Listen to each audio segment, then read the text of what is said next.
आप सबके बीच से एक कार्यकर्ता को ये प्रदेश अध्यक्ष की जिम्मेदारी देने का काम किया है। सम्मानित साथियों, मैं भी जैसे आप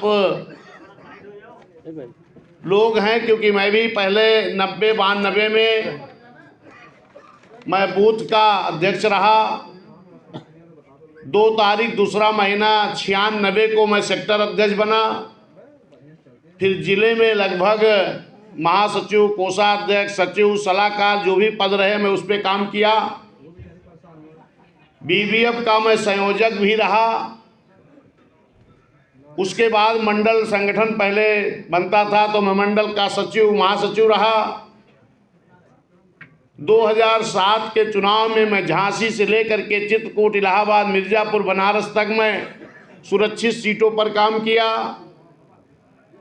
2008 में राजस्थान प्रदेश का जिम्मा दे करके मान्या बहन जी ने राजस्थान भेजने का काम किया।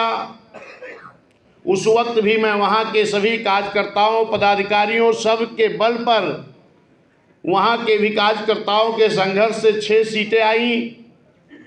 उसके बाद लगातार मैं इलाहाबाद, मिर्जापुर मंडल का भाईचारा का कोऑर्डिनेटर, फैजाबाद, बस्ती, देवी पाटन का मुख्य जोन इंचार्ज, आज भी मैं मौके पर अयोध्या फैजाबाद मंडल का मुख्य जोन प्रभारी रहा। मान्या बहन जी ने एक कार्यकर्ता को ये जिम्मेदारी देने का काम किया है। आज यहाँ पर जितने हमारे बूथ के सेक्टर के पदाधिकारी हैं या कार्यकर्ता हैं या बीवीएफ के साथी हैं, ये सब अपने आप को ये माने कि अगर विश्वनाथ पाल को बहन जी ने प्रदेश अध्यक्ष बनाया तो हम सब प्रदेश अध्यक्ष हैं।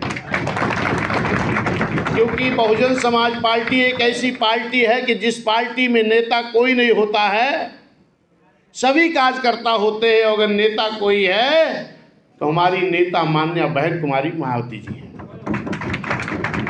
सम्मानित साथियों, जिस दिन मान्या बहन जी ने जिम्मेदारी सौंपने का काम किया, जैसे बाहर से मेरे हाथ में फोन आया, लगातार हमारे कार्यकर्ताओं का फोन आने लगा। अभी आज भी एक कोरांव के हमारे कहने लगे, साहब हम मंगरू प्रसाद सेक्टर अध्यक्ष हैं। क्योंकि मैंने जब गांव पर, बूथों पर जा कर के काम किया है तो सभी साथी मेरे जो हैं वो सब लोग मुझसे बहुत मुँह लगे हैं, बड़ा प्रेम करते हैं। अभी इस चुनाव में भी जो विधानसभा का था, जब उधर ख़त्म हो गया तो लास्ट में मैं सुरक्षित सीटों पर आपके ज़िले में आने का काम किया था। भाई जितेंद्र जी हैं बलिया के अध्यक्ष और सभी लोगों के, क्योंकि चुनाव पीरियड था, मैं यहाँ पदाधिकारियों को या प्रत्याशियों को मैंने नहीं ढूंढा, अपने साथियों को लो करके, भाई वीरेंद्र पाल जी हैं मऊ के, इन्होंने सहयोग किया था। मैं जा करके गांव-गांव में समाज के लोगों से बात करने का काम किया था। सम्मानित साथियों, अब आते हैं मेन मुद्दे पर कि ये जो चुनाव हुआ है विधानसभा का, अक्सर हमारे मीडिया बंधु भी कहते हैं कि आपको तो ऐसे मौके पर जिम्मेदारी दी गई है जब बहुजन समाज पार्टी बहुत कमजोर हो गई है। हमने कहा, इसको कहा किसने? इसको किसने कहा कि बहुजन समाज पार्टी कमजोर हो गई? कहीं विपक्षियों ने? हमने कहा अकेले विपक्षियों के कहने से ये बात जनता में गुमराह होने की बात नहीं आई। हम भी तो कहते रह गए कि हम लड़ाई मजबूती से लड़ रहे हैं, लेकिन इसमें जो प्रचार करने का यंत्र है, जिसके बल पर पूरे देश में किसी चीज को तुरंत पहुंचाया जाता है, उनका भी बहुत बड़ा योगदान रहा है। मैं पूछना चाहता हूं कि जब 2007 में मान्या बहन जी मुख्यमंत्री थी, 12 में चुनाव विधानसभा का हो रहा था, यही जो भारतीय जनता पार्टी आज उत्तर प्रदेश से लेकर के दिल्ली तक सरकार बनाई है ना, इसके कैंडिडेट विधानसभा में 2000, 4000, 6000, 7000 वोट पाते थे। बहुत पुरानी बात नहीं है। इसी 2012 में, और जब 2012 में भारतीय जनता पार्टी को 4000, 6000, 8000, 5000, 3500, 3400 वोट मिला, तो किसी चौराहे पे चर्चा नहीं हुई कि बीजेपी खत्म हो गई। लेकिन आज जब बहुजन समाज पार्टी 20,000, 25,000, 50,000, 80,000, 90,000 तक वोट हमको मिला है, तो हर चौराहों पे चर्चा हो गई कि बीएसपी खत्म हो गई। क्योंकि बहुजन समाज पार्टी के साथ जो समाज लगा है, चाहे जिस जाति समाज, चाहे जिस धर्म का व्यक्ति होगा, गरीब समाज बहुजन समाज पार्टी के साथ लगा हुआ है। गरीब समाज चौराहे पर किसी से झगड़ा नहीं कर सकता है। और ये मैं क्यों कह रहा हूं कि जब चुनाव में हमारे सम्मानित साथी लोग, ये बोतल उठा दीजिए खाली वाली, जो सम्मानित साथी मीडिया बंधु हमारे जनता के बीच में जाते थे, तो ये माइक जो लिए रहते थे, तो एक ही शब्द पूछते थे कि भाई भाजपा को वोट दोगे कि सपा को, भाजपा को दोगे कि सपा को, भाजपा को सपा को। कहीं कहीं कांग्रेस का आम आदमी का भी नाम ले लेते थे, लेकिन कभी नहीं पूछते थे कि बीएसपी को भी कोई वोट देने वाला है कि नहीं है। अगर कोई हमारा वर्कर आगे आकर के कहता भी था कि भाई बहुजन समाज पार्टी के बारे में पूछ लो, हम लोग बहुजन समाज पार्टी के सपोर्टर हैं, तो वहां से माइक हटा के पीछे किसी के सामने रख दिया जाता था। और मेरे सम्मानित साथियों, मैं कहना चाहता हूं कि मुझे ये कहने में कोई गुरेज नहीं है कि जब 10 सांसद वाली पार्टी आपको डमी दिखाई पड़ती थी, तब 5 सांसद वाली पार्टी तुम्हें लड़ाई में दिखाई पड़ती थी। इस देश की राष्ट्रीय पार्टी बहुजन समाज पार्टी आपको डमी और बीजेपी की बी टीम दिखाई पड़ती थी, और एक क्षेत्रीय पार्टी लड़ाई में दिखाई पड़ती थी। 26% शेड्यूल कास्ट, शेड्यूल ट्राइब्स जो मजबूती के साथ खड़ा है, और उसके साथ मुस्लिम समाज, बैकवर्ड समाज के लोग भी खड़े हैं। इतने बड़े बेस वाली पार्टी आपको लड़ाई में नहीं दिखाई पड़ती थी, और एक जिसका कोई आधार नहीं वो लड़ाई में दिखाई पड़ती थी। उसका कारण क्या था? एक षड्यंत्र था, साजिश बहुत बड़ी थी कि जो पार्टी भारतीय जनता पार्टी से सीधे मुकाबले में थी, उसको आपको नहीं दिखाना है। 8% बेस पार्टी, वे 8% वोट बेस पार्टी वाले को लड़ाई में दिखाया गया। क्यों? क्योंकि इन सरकारों से तो किसान, नौजवान, बेरोजगार, आम जनता परेशान है, सर्व समाज परेशान है, लेकिन उसी के साथ में हमारे अल्पसंख्यक समाज के लोग कुछ ज्यादा परेशान किए जा रहे हैं। और ये भारतीय जनता पार्टी के लोगों का मानना था कि अगर लड़ाई में बीएसपी दिखाई पड़ गई तो भारतीय जनता पार्टी का कहीं अता पता नहीं लगने वाला है।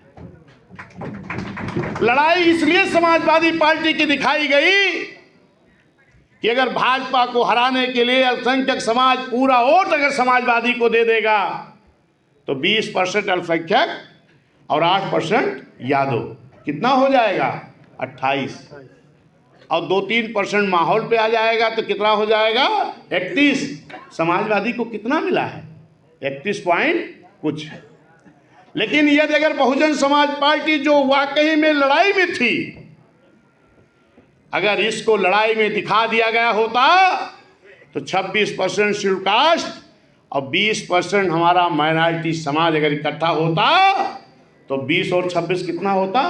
46। और अगर 2-3% और आ जाता तो हम 49-50 पहुंच जाते। ये भारतीय जनता पार्टी का कहीं अता पता नहीं लगता। ये गुमराह किया गया हमारे समाज के लोगों को। मैं आपसे बताना चाहता हूं कि आपको गुमराह होने की जरूरत नहीं है। अब आ जाइए कि डॉक्टर BR अम्बेडकर साहब ने इस देश का जो संविधान बनाने का मौका मिला, तो उस संविधान कमेटी में जितने लोग रहे हैं, उसमें डॉक्टर BR अम्बेडकर साहब को 3 चीज़ों के लिए बड़ा संघर्ष करना पड़ा था। बनाया तो पूरा संविधान बाबा साहब ने, लेकिन 3 चीज़ों के लिए बहुत संघर्ष करना पड़ा। एक तो हमारी बेटियों को, महिलाओं को सम्मान की नज़र से देखा नहीं जाता था। उस संविधान में अगर बाबा साहब महिलाओं के लिए नहीं लिख के गए होते तो आज हमारी माताएं बहनें कहीं जिला पंचायत सदस्य, विधायक और सांसद बनने का नंबर नहीं लगा होता। दूसरी चीज, वोट का अधिकार।